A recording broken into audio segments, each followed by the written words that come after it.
Buongiorno from Monte Carlo in Toscana. Two very important events took place in my life in March of 2015. Lucy and I bought a home here in Tuscany. And that same month, I discovered there was a 50-foot tall tower with my name on it just 25 minutes away from our new home.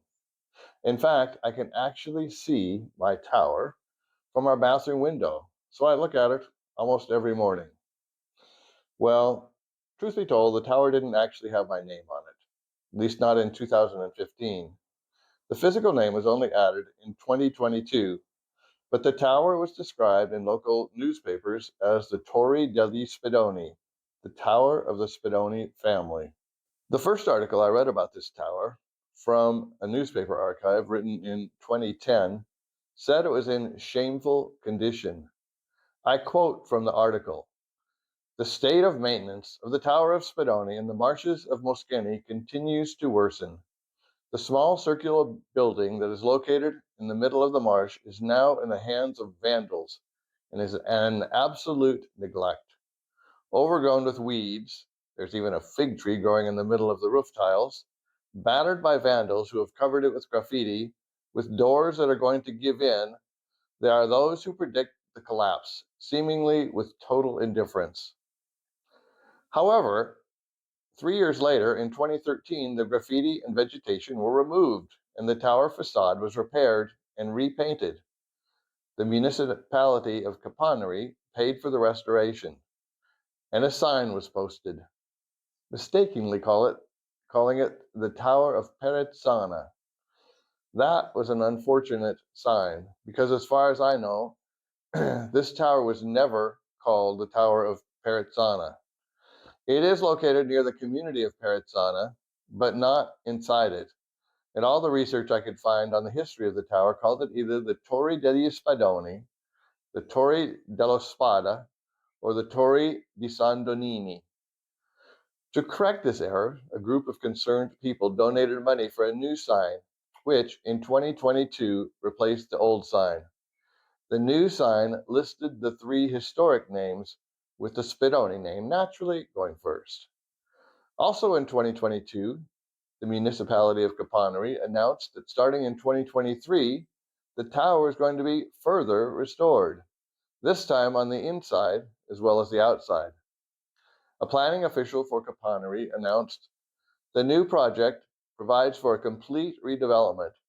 The goal is certainly to preserve it, but also to make it accessible to citizens and tourists. The installation of a spiral staircase inside will allow visitors to climb to its top. Furthermore, the owner of the tower, Umberto Bergioli, said he enthusiastically endorsed the project. He said, "Although the Torre dello Spada is owned by us, we consider it a monument of great symbolic value for the territory of Capannori and for its rural heritage and therefore of the public. Our family has always had great affection for Perezzana and for the tower, and therefore it's important for us to preserve and enhance this monument. On our part, there is the utmost willingness to undertake a path with the municipality and associations to ensure the opening of the tower at least on some days of the year to make it open and accessible." Lucy and I periodically visited the tower between 2023 and 2024, and we saw that almost nothing had been done, other than some fencing erected around it and some improvements to the road. Finally, in the spring of 2025, we saw that restoration was underway.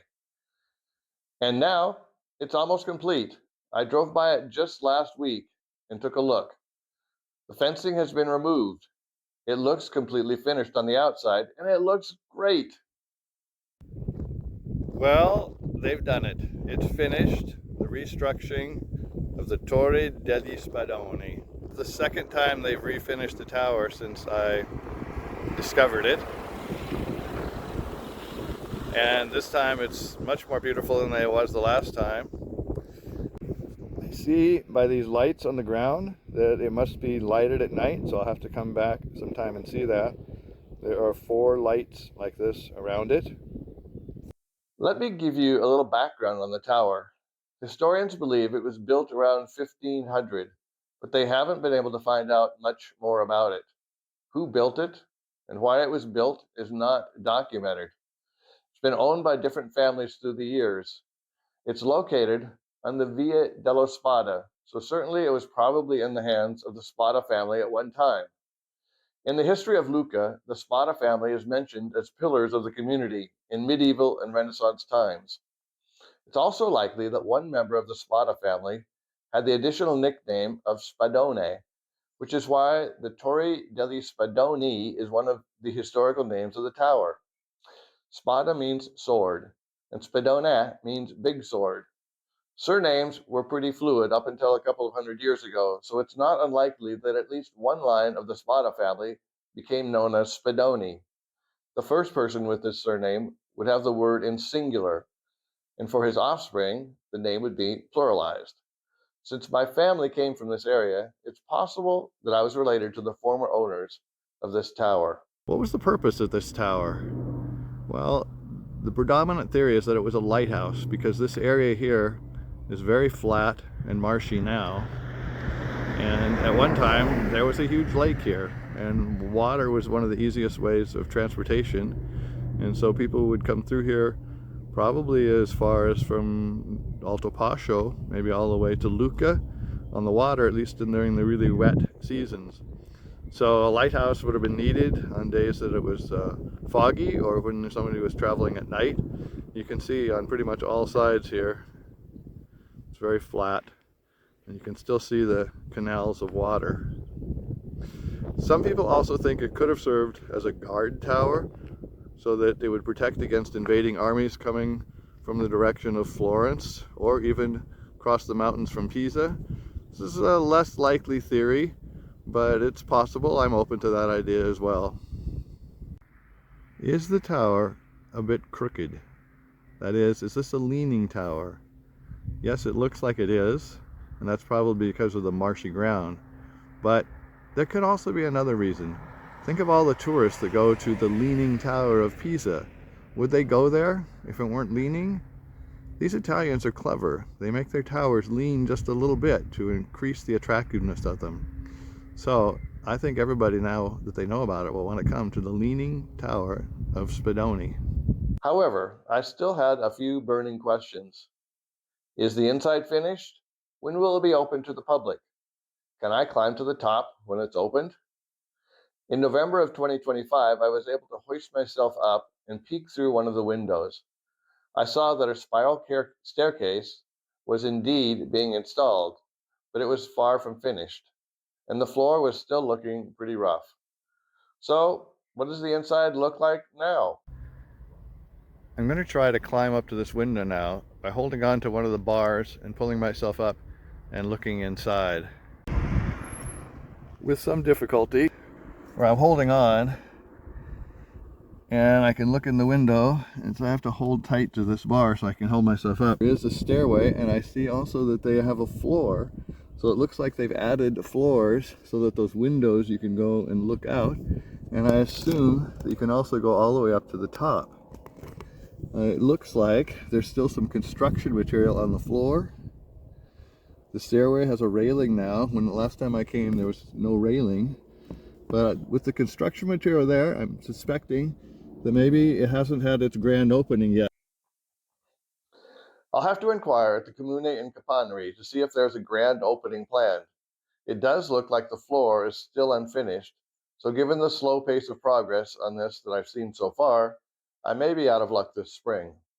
Hopefully, by the end of the summer, the project will be complete, and there will be a time in the fall that I can enter. There was still one more burning question to be answered. The sign that had been installed in 2022 had become battered during the construction of 2025, so it obviously needed to be updated and replaced. What names would they put on the tower? And now, for the moment I've been waiting for some years, since they announced that they were going to refurbish this tower, what are they going to put as the name? Will it have Spadoni on it? No. Unfortunately, they called it the Torre degli Sandonnini. I do know from reading newspapers that the Capannori officials hired a historian to dig into the background of the tower.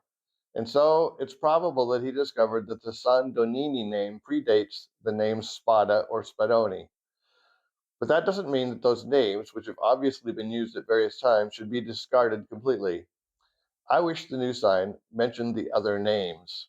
But we can see, if we look closely at this door, they have repainted the door, but there are still the holes where that sign was. So it's possible, just possible, that someone may come along again in the future and put up another sign that lists the other historical names. I hope that happens. Stay tuned for future updates. If you subscribe to my channel, you can be notified when I post something new about the tower and about my life here in Italy. If you want to know more about how my wife and I purchased a home in Tuscany and what we've learned about Italian culture, be sure to watch some of our other podcasts. Va bene ragazzi, a presto, ci vediamo, alla prossima.